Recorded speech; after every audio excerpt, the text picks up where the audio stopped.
Alrighty, Lumberjacks, welcome back. So I'm going to be doing a really quick tutorial that's been requested by a lot of people, especially map makers in the logging side of things. So what this tutorial is going to cover is how to change your in-game map physics to match what I have, or you can set them to whatever you want. But I've had a lot of people asking me how you do this because there's other map makers that want to use the same string of editing that I do for my tree weights, because a lot of people really like the new ones. So I'm going to give you guys a really quick demonstration and some important things that you got to remember when you do this. So first of all, we're just going to grab a random map. So these are my already zipped maps that are ready to go. So the important part is, if you're planning on editing a map, the first thing, if you have it in a zipped format already, you need to open it and create a folder of some kind on your desktop. You can call it whatever you want. I then grab everything that's inside that and put it into that folder. Once everything's transferred over to that folder, you now have the ability to edit the mod. So here, after you open it up, it'll look like this inside. If you try to edit it while it's inside the file, you can do it, but sometimes it won't work properly. So I recommend you unpack the mod from the zip file before you try to edit it. So in order to set the trees to a certain physics format, I guess you could say. So first of all, I'm going to show you guys what the format that I use is now. So bear with me for 1 second here. So this is the new format, and I'm just going to copy paste it into a Word document. I'm also going to have a copy of this text in the pinned messages as well. So this here is the important part you got to remember. So angular dampening 15, rolling friction 1, solveration count 1000.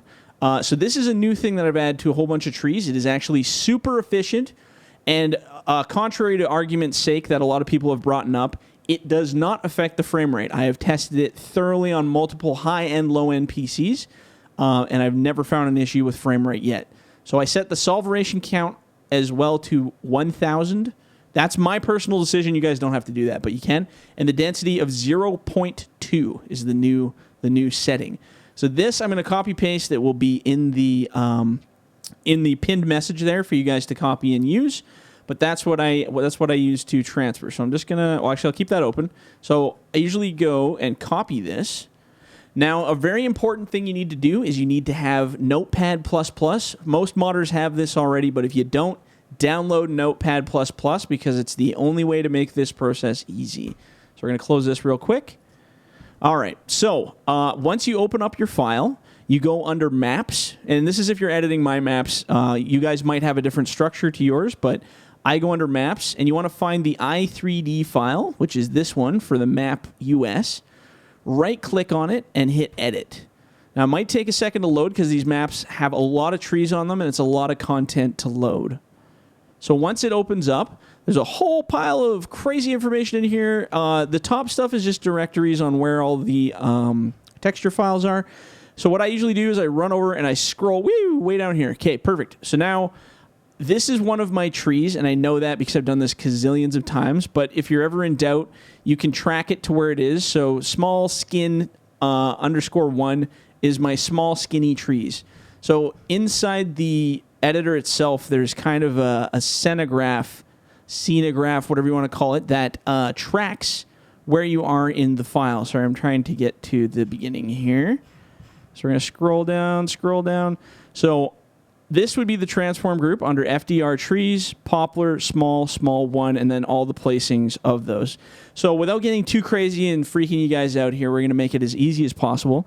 So the important part you got to remember is on your trees, on all of the trees for your map, they're usually identical. Whatever the angular is, the rolling friction, the solveration, density, whatever the case, they're always going to be identical. So you can usually do a mass replacement of these settings. Now, on lots of the trees, you will not see solveration count, so you don't have to add that if you don't want to. This is just something I do on my maps, and I've noticed a big difference. So on your map, actually here, let's go one step further, and we're going to open up a Giants map, and we're going to we're going to edit it and wreck our game here. So I'm going to go to a Giants map real quick. Data, maps. So we're going to do map DE, which I think is Felsburn, I think. Okay, so here's another map. So when you go to your own personal map, you're going to find, and I just scroll down to the middle because there's a lot of trees that take up space. So you'll see this is a pine stage 4. Now on this, you will see an angular dampening amount, a friction amount, and a density amount. This is the giant stock settings. Now on your map, what you want to do is highlight all of these in a line like this, angular, rolling, density, and hit Control F for find. It will bring up this little window here. So this is only in Notepad++, so make sure you have this program or you're going to be completely out to lunch. You then want to click Replace. So now what we're doing is we're taking the stuff we just copied and we're going to replace it with a new line of code. So then we're going to grab that line of code that is posted in the pinned message on this video. We're going to copy that and we're going to paste it below. So now what's going to happen is it's going to find every single entry for angular dampening, rolling friction, and density, and it's going to replace it with angular dampening, rolling friction, solveration count that my settings are. So if I hit replace all, it'll take a second. We have 2,455 occurrences were replaced. So on this in-game map, we've just replaced 2,455 trees with the new physics that I use for FDR logging maps. And it's just that easy. Now, you want to go File and Save and Close. I'm not going to do that because I don't want to mess up my in-game stuff. Now, one thing that people don't know, and I really want to express this, it's important. So if you are in a map, I have Legion Hills open. So this is our editor. It's really stretched out, so I'll drag it across. But if you're in the editor and you do your edits to your map and you save it and you love it, and if you click File and Save, it will change all of the trees back to stock. It will not save them. Even if you change them in here, it will not save them. It automatically brings them back to stock as soon as you hit save. I absolutely hate this, but it's what happens.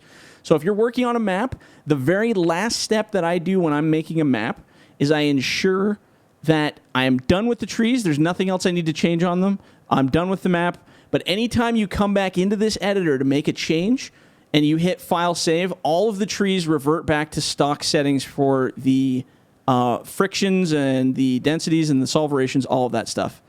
So that might mess you up. Sometimes the density stays, but a lot of times it doesn't. But that might mess you up. So make sure when you're done with this map, the very last thing you do is you close it. So I'm not going to edit it. You go into the map itself. So in this case, I'm just going to go mods. So we just did Legion Hills. Now, if I would have saved it, all of the settings would be back to normal. In which case, you just follow the exact same process that we just did by going here, opening up your map, going down, find your spot. Now, because I didn't click save, these are all the same as what I left them. But if you go look in it, these will be different because it automatically overwrites them. So you have to do that process that I just explained where you replace them all with the new physics again.